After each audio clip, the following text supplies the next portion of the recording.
सब पे नजर अंदर की खबर।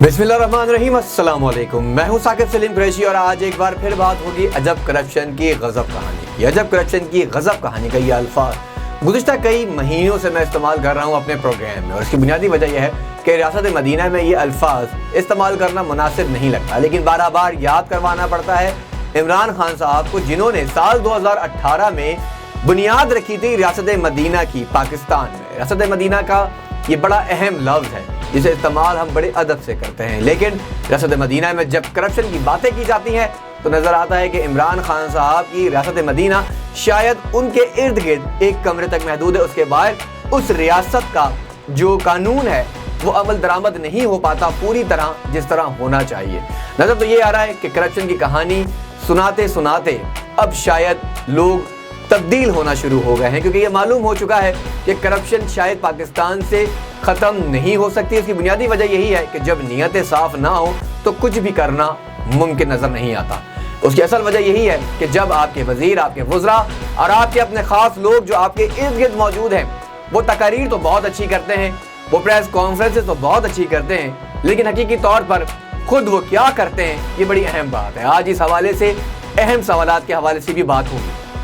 कुछ दिनों से हम ये देख रहे हैं कि जिस तरह बिजली की कीमतों में इजाफा होता जा रहा है, तो फिर नजर आता है साल 2014 में इमरान खान जब बतौर सिर्फ लीडर थे तहरीक इंसाफ के, तो डी चौक पर कंटेनर पर खड़े होकर उन्होंने बिल जला दिए और कहा था इतने महंगे बिल, इतने ज्यादा आईपीपीज के रेंट्स, और फिर बारह बार कहा गया कि इतने टैक्सेस लगाकर अवाम को लूटा जा रहा है। तो आज इमरान खान साहब उससे कहीं ज्यादा टैक्सेस आपकी दौरे हुकूमत में लगाए जा रहे हैं, और बारह बार हम कहते हैं कि नीलम झीलम टैक्स जो लिया जा रहा है वो नीलम झीलम टैक्स क्यों लिया जा रहा है, जबकि वो तो मंसूबा बने हुए भी साल गुजर चुके हैं, उस पर खामोशी इख्तियार की जाती है।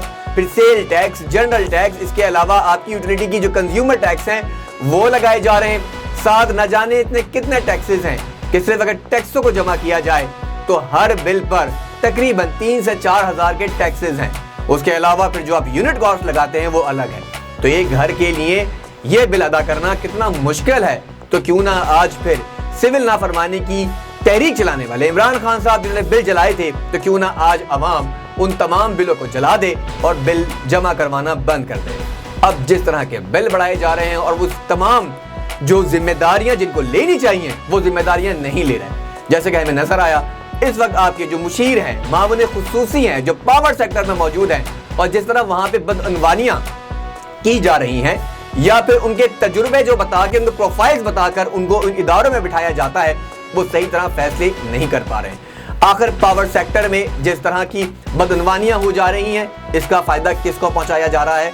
क्यों कार्गो के रेट्स बढ़ने और बढ़ाने का इंतजार किया जा रहा है? 122 अरब रुपए किस मद में नुकसान पहुंचाया गया कौमी खजाने को, और किस तरह महंगा कार्गो आपने जो है वो उसको बुक करवाया और उसके बाद एलएनजी को महंगे दामों इंपोर्ट करना पड़ा। ये एक बड़ा अहम सवाल है जिस पर आपके मुशीर ने बड़ी धुआंधार एक प्रेस कॉन्फ्रेंस भी की। उस प्रेस कॉन्फ्रेंस में साबित तो मुशीर साहब कुछ भी ना कर सके मां सिवाय इल्जामात लगाने के। ये और बात कि आपके एक और मुशीर जो बड़े अहम समझे जाते हैं और जिनका काम सिर्फ यही होता है कि वो आते हैं एक बड़ी सी मेज पर बैठते हैं और प्रेस कॉन्फ्रेंस करते हैं। मैं बात कर रहा हूँ शहजाद अकबर साहब की, जो आपके मामून खुसूसी हैं एहतसाब के लिए।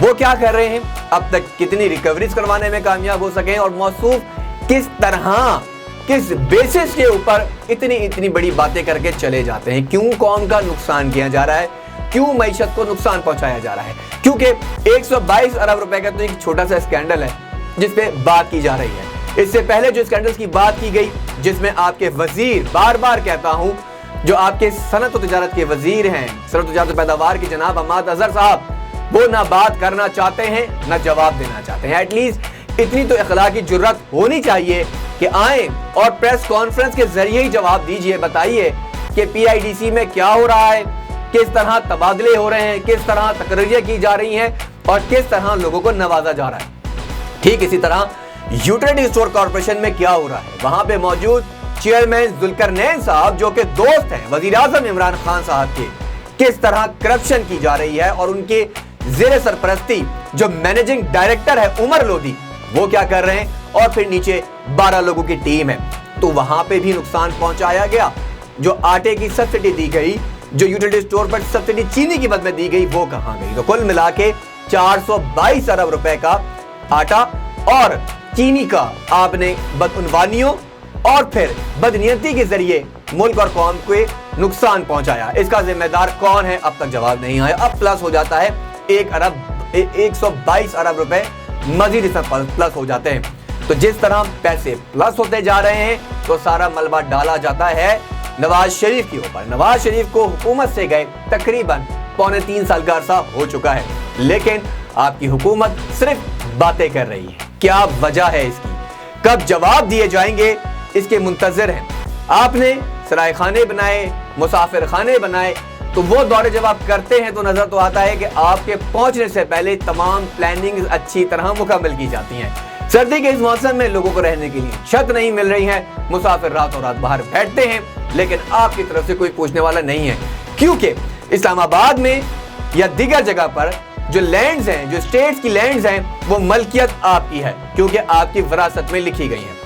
یہ الفاظ اس لیے ادا کر رہا ہوں کیونکہ کیپٹل ڈیولپمنٹ اتھارٹی جو خود ایک قبضہ مافیا ہے، اور جیسے گزشتہ دنوں میں آپ نے اپنے بہنوئی کی زمین کو واگزار کروایا اور آپ نے یہ ثابت کی کہ شاید اس کے لیے لوگ بھی پریشان رہتے ہیں، تو جناب علی اسلام آباد نے کبھی نظر دوڑائی ہے کہ یہاں سیکٹرز میں کیا ہو رہا ہے، چیئرمین سی ڈی اے کیا کر رہے ہیں، اور سی ڈی اے میں بیٹھے ہوئے وہ تمام لوگ کیا کر رہے ہیں جن سے آپ نے یہ جگہ الاٹ کروا کر جس کو مسافر خانہ بنایا۔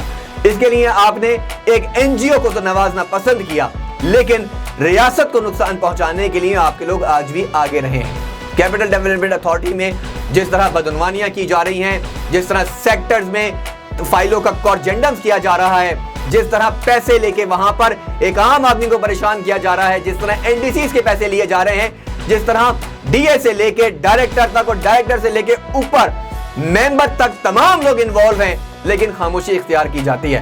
پھر جب بات کی جاتی ہے کہ تمام چیزیں میرٹ پر ہوں گی تو جواب کچھ نہیں ہوتا۔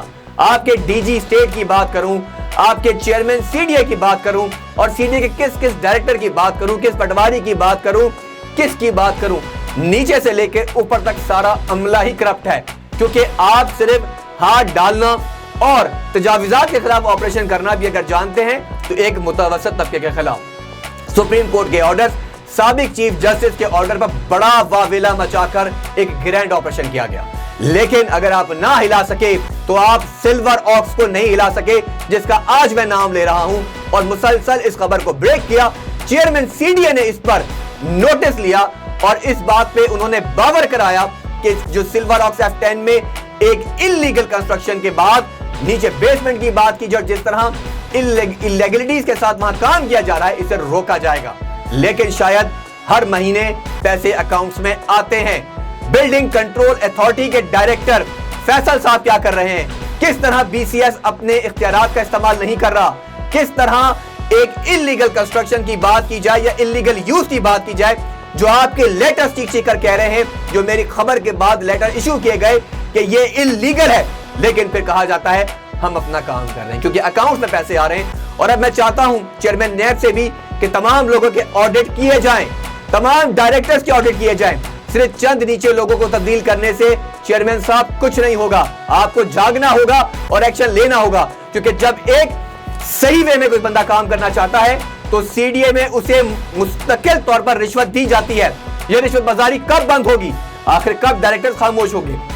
بہرحال یہ اب عمران خان صاحب آپ کو بھی سوچنا ہے، اور آپ کے معاون خصوصی علی محمد نواز اعوان صاحب جو ہیں انہیں بھی سوچنا چاہیے کہ وہ کیا کریں گے، کیونکہ جس طرح علی نواز اعوان صاحب 2018 سے معاون خصوصی ہیں برائے سی ڈی اے، تو وہاں کیا ہو رہا ہے؟ کہیں علی نواز اعوان صاحب جو ہیں وہ ایسی پالیسیز تو نہیں بنوا رہے، یا وہی ان کے پیچھے تو نہیں ہے، کہیں اپنی ہی تو اراضی میں اضافہ نہیں ہوتا جا رہا، کہیں ریکارڈ کی تبدیلی محدود تو نہیں ہو پا رہی؟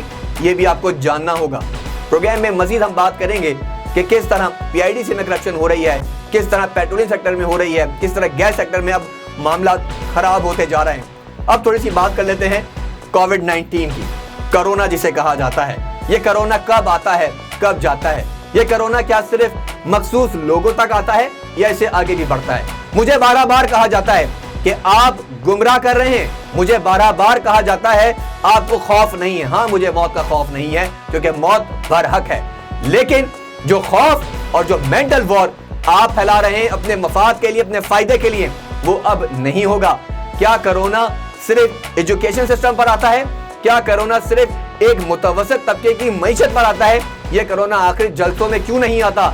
ये कोरोना कैबिनेट में क्यों नहीं आता? ये कोरोना अगर नहीं आता उन जगहों पे क्यों नहीं आता जहां आप सारे बैठते हैं और आप सारे बच भी जाते हैं?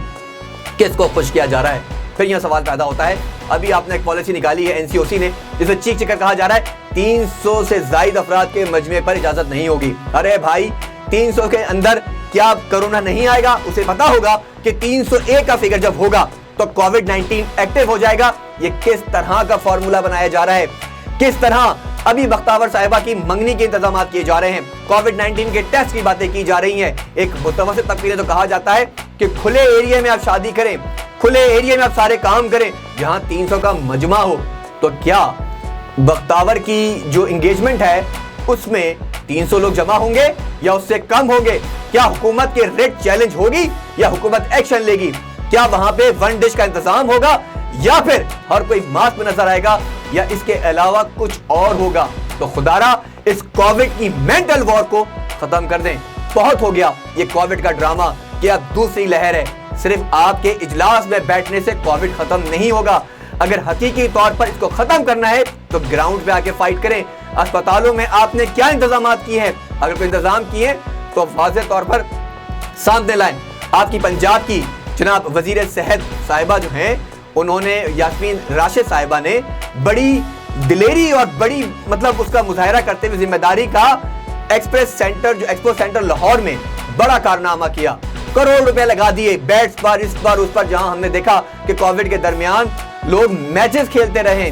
ये इंतजाम था आपका। अब फिर पैसा जमा करने के लिए एक और ड्रामा रचा जा रहा है। आपने बच्चों के साल ज़ाया कर दिए और आपके वजीर तालीम कहते हैं कि जनवरी तक एग्जाम्स नहीं होंगे, क्योंकि आपकी सानिया निश्तर जो यहाँ से गई हैं, उन्होंने कुछ ऐसी एप्स बना दी हैं कि अब आप डिजिटल मीडिया के जरिए या फिर डिजिटलाइज करना चाहते थे, अब कमाया जा रहा है, क्योंकि अब ऐसी एप्स बनाई गई हैं कि जिसको डाउनलोड करना बहुत जरूरी है और ये सारा पैसा भी हुकूमत खजाने में जाएगा क्योंकि पीटीए एक्टिव होगा।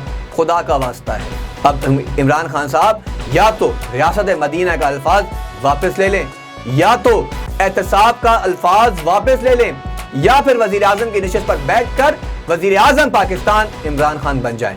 हम ये देखते हैं कि सुपर पावर अमेरिका जहां इंतखाबात होते हैं वहां पर हमें नजर आता है कोविड नहीं फैलता, क्योंकि डोनाल्ड ट्रंप की अपनी इंतखाबी मुहिम थी, इलेक्शंस थे, कोविड खत्म था। जैसे ही इलेक्शन खत्म हुए, पाकिस्तान में भी यही हुआ कि गिलगित बल्तिस्तान के इंतखाबात में कोविड याद नहीं आया, लेकिन जैसे ही एहतसाब के नाम पर अपोजिशन बाहर निकलना शुरू हुई तो कोविड शुरू हो गया। आखिर ये कोविड, और ये मेरा सवाल एक आम आदमी से भी है कि ये किस तरह का कोविड है कि जब आप कोविड-19 का शिकार होते हैं आपको करंटीना किया जाता है, आपको कहा जाता है कि घर में क्वारंटाइन कर जाएं, लेकिन जैसे आप क्वारंटाइन करते हैं तो इस 15 से 20 दिन में ना कोई मेडिसिन लेते हैं, ना किसी तरह का कोई और एहतियाती तदाबीर होती है मास्क बंद करने के, तो आप सेहतयाब होके बाहर आ जाते हैं। लेकिन जैसे ही एक पेशेंट क्वारंटाइन के बाद भी जिसे अगर कोविड का कोई सिम्टम्स आते हैं हॉस्पिटल जाता है तो उसकी अमवात हो जाती है। लेकिन इन्हीं हॉस्पिटलों से शेख रशीद जैसे वजीर सेहतमंद होकर बाहर आ जाते हैं। इसी कोविड से सईद गनी जैसे वजीर सेहतमंद होकर दिलेरी से मुकाबला करते हैं कि हम जीत कर आएं। इसी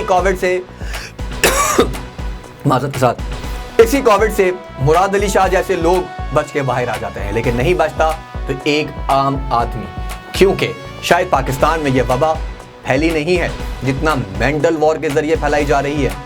मेरे नबी पाक सल्लल्लाहु अलैहि वसल्लम ने फरमाया कि जहां वबा हो वहीं रुक जाओ, वहां फिर सफर ना करो। इसी बात पर हम समझते हैं और मानते हैं, मैं मुसलमान हूं, मेरा ईमान है कि मौत बरहक है। अल्लाह जब चाहे जिसको चाहे जिंदगी दे सकता है और जिसको चाहे मौत दे सकता है। तो फिर यह खौफ किसके लिए फैलाया जा रहा है? पहले आपने हमारी मस्जिदें बंद कर दी थी, स्कूल बंद कर दिए थे, आज क्या बच्चे बाहर खेलने नहीं जाते? और अगर यही एक फार्मूला है तो फिर इमरान खान साहब, आपकी मूवमेंट اور مریم نواز جس طرح جلسوں میں خطاب کرتی رہی ہیں بغیر ماسک کے، وہ سب کیا ہے؟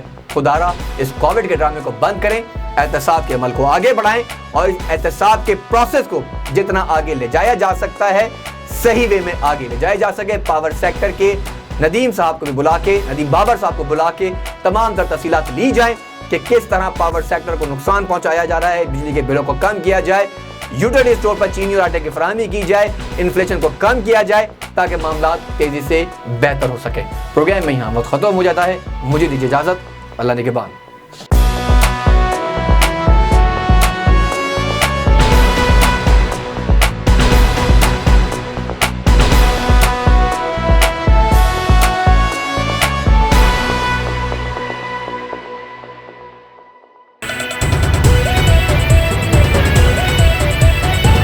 A1 TV، سب پہ نظر، اندر کی خبر۔